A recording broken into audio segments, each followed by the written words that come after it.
Welcome to Good Game Pocket Edition, our week in review for gamers by gamers. I'm Hex. And I'm Barjo. This week, the post-apocalyptic Moscow underground continues to be a harrowing place in Metro Last Light. If we run into one of these things, put your light on it till it flips belly up, you understand? The bastards hate...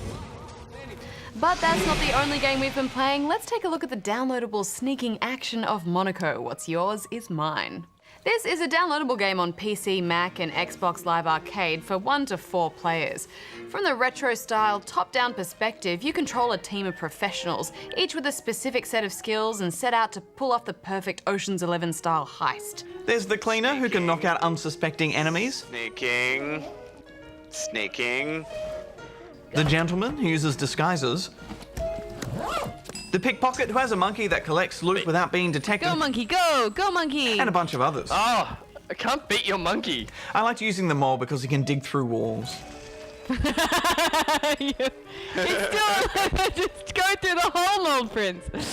Yeah, I use a locksmith the most because you get through locked doors so much more quickly, and that was often my only means of escape. Each character also has a secondary ability, like being able to use medkits faster or get into hiding spots quicker.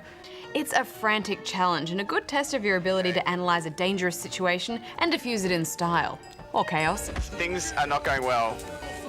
I mean, define well. Monaco is definitely its own unique thing. For starters, it operates on line of sight only, so you can't see behind walls or around corners. Playing in co-op, you really get to enjoy the chaos of trying to coordinate a team, as all your friends need to make it to the exit alive. It's so intuitive to play. You just push in a direction against an object and you perform the required skill. And it looks fantastic too. There's so much stylish colour, it's trippy.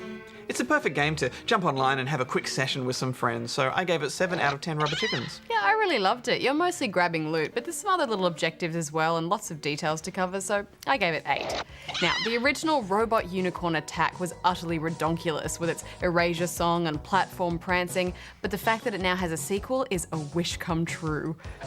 Gameplay is essentially very similar to the original. Your shiny unicorn will endlessly run along, and it's up to you to keep it alive with well-timed jumps and dashes. A big change is that you can now customize your unicorn with unlocks and moves and powers, like spreading your wings for flight or pulling off an extended dash. The graphics have taken a step up too, with some rather beautiful animated backgrounds, and it's a bit surreal at times.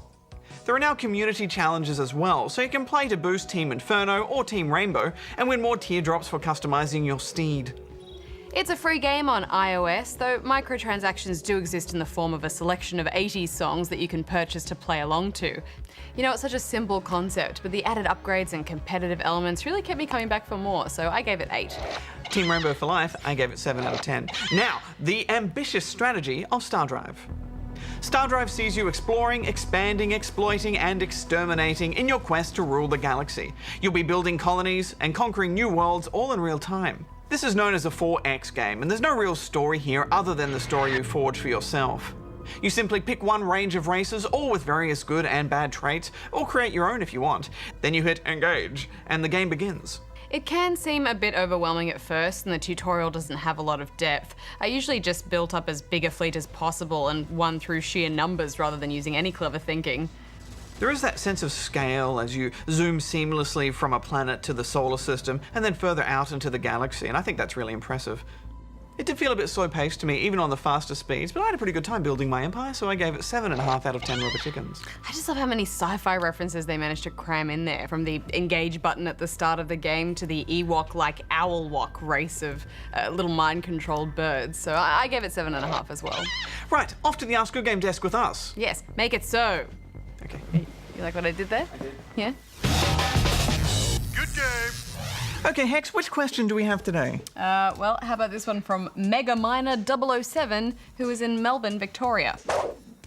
Hi, Good Game. I was just wondering what your thoughts are on the long wait for the next Half-Life game, and whether you think it would be better to make a 3rd episode or just go on with Half-Life 3. Thanks, Mega. Well, my thoughts go something like this. Hurry up! Give us it, Valve! Give us the game! Now, Barjo, you can't rush excellence, but Yeah, Valve, hurry up. Stop making hats for Team Fortress. What are and you just doing? Give us Ep 3 or Half-Life 3 already. Sheesh. It's hard to believe that Episode 2 came out in 2007, which is 6 years ago. It's been almost an entire console generation, and we haven't even heard anything about Episode 3, except other than some vague comments and a couple of bits of concept art. I think at this point we'd expect to see Episode 3 actually become Half-Life 3. I mean, I think they've missed their window to just release a short episode, and anything other than a fully fledged sequel on a next-gen Source engine would be a little bit disappointing, I think. Yeah, and hopefully that's why it's taking so long, since we've heard from Gabe Newell himself saying that Valve is working on a new Source engine, and we'd wager Half-Life 3 would be the game to debut it. We'll need to step up the launch schedule. You know, I feel a bit sorry for them in a way. I mean, the next Half-Life has to be just about the greatest thing in the universe, or it's going to be a disappointment, because 6 years and counting, I mean, that's a lot of high expectations to live up to. Absolutely. But now it's time for your review. And how about we see what the Trekkies out there thought of the latest Star Trek game? Captain, we have a problem. Another one? Well, I'm setting my phaser to expect disappointment, but let's see what some of the more generous reviewers out there have to say. Like this one from Nothing, who writes, "Haters gonna hate, potatoes gonna potate. 10 stars. Some food for thought there." And likewise, Yoda here seems to be impressed with his rival franchise, saying simply, epic, 10 stars. But clearly they're in the minority, as most of you didn't seem quite so impressed. The Paladog writes, "Great idea, poor execution. A real sucker punch to the nads for any Star Trek fan. 2 stars." Wise words. Ozman here seems to agree, saying, once again, a great chance to make a movie game, but it all starts going downhill when you start to play and those big glitches start to come. Out of all the movie games I've played, this one has to be in the top 5 worst games I've played. 2 stars. But those reviews seem overly generous in comparison to Dalziel's rather blunt criticism here. I looks like it's been hit by a bus. Half a star. Sorry? But I think a badass level 50 wins the badass review of the week, writing, "This lacks in explosions and badassness. Although Elves in Space is a tiny bit badass, so it gets half a star." Well, I think we can all agree on that. So on that note, let's get back to the studio. Elves in Space. Good game. Metro Last Light continues the story of Artyom and his struggle to survive beneath post-apocalyptic Moscow. The bombs went off around 20 years ago, leaving the surface uninhabitable, and the metro tunnels are the last stand for the human race. Everyone is cold, hungry, and diseases infesting the community. The world is full of decay topside, but out surviving the radiation isn't the biggest problem. There's bandit gangs, other city factions, and even Nazis who are constantly causing unrest. This is an outrage! I told you to stay still! There's some really dark themes this game deals with as well. Yeah, and it is an atmospheric and immersive world to be in, but super depressing all the time. Last time it was our neighbors. This time, it's us. I'd argue that most of this game is designed to force you to watch all of these stories and pay attention to it. It's constantly slowing you down and taking control away from you. In fact, I'd say it actually redefines slow walking and makes it a feature. Yeah, even in the city areas and some other areas as well, you're dragged down to the pace of like an old man walking up some stairs. You feel like there's always someone just holding your hand and pointing, going, look at this content we make. Be sad, sad, sad. When are we going to go home? Soon. Very soon. And at one point, I actually got stuck between 3 NPCs all having a really sad conversation about someone whose husband had died, and I couldn't get out. I was trapped. No! No. Oh, just let me out. Oh. The good news is the action is thrilling. Weapons handled perfectly, and there's solid strategy in the weapons you pick, how much you customize them, and how you manage your reloads. There's a focus on stealth as well, and you'll enjoy taking out lights and sneaking about in the dark. This is a very forgiving mechanic, so I think they've softened it a little bit from the first game. I didn't think the enemy AI was revolutionary, but I like the way that they react to your presence. Also, there's toxic air everywhere, and if you run out of filters for your mask, it's death. I love those masked sections, Barjo. Wiping the grit and dirt away from your face, rushing to the next section, the muffled breathing, I mean, it just adds so much to the atmosphere. There's a handful of confusing what do I switch or click moments that got me killed a few times, such as in this railcar section. I think they could have done a better job on direction in these toxic areas because you've got that time limit before your mask filter runs out and you die. And at one point I got stuck at a checkpoint running out of air with no filters, and every time I loaded the game, I died within seconds. So I had to restart the entire chapter.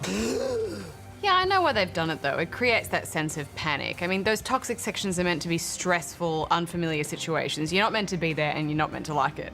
Yeah, and they do pull that off. I did enjoy those sections up top especially. It's a truly hostile environment.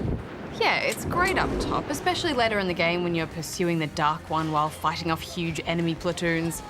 I liked the amount of detail, and there are some slick effects here and there, such as in the fiery catacombs. And it makes me wonder how it will all look on the PC version.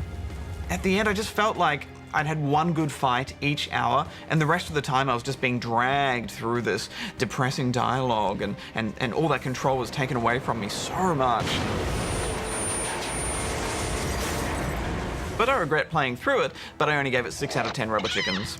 Well, I think even though all the characters start to blend together towards the end, sitting down to Last Light felt like sitting down to a drink with an old comrade. Plus, the action really ramps up about 7 hours in, so I gave it 7.5. Good game. Well, that's all that's in our pockets for this week, but don't forget you can catch a full 30 minutes of Good Game on Tuesday nights at 8:30 p.m.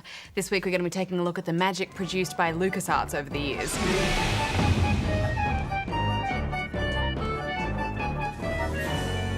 Well, that was a pleasantly understated credit sequence. Plus a deadly premonition. You don't have to be a tree worshiper to appreciate the wildlife here. Till next time, may all your games be good ones. Hex out. Barjo out.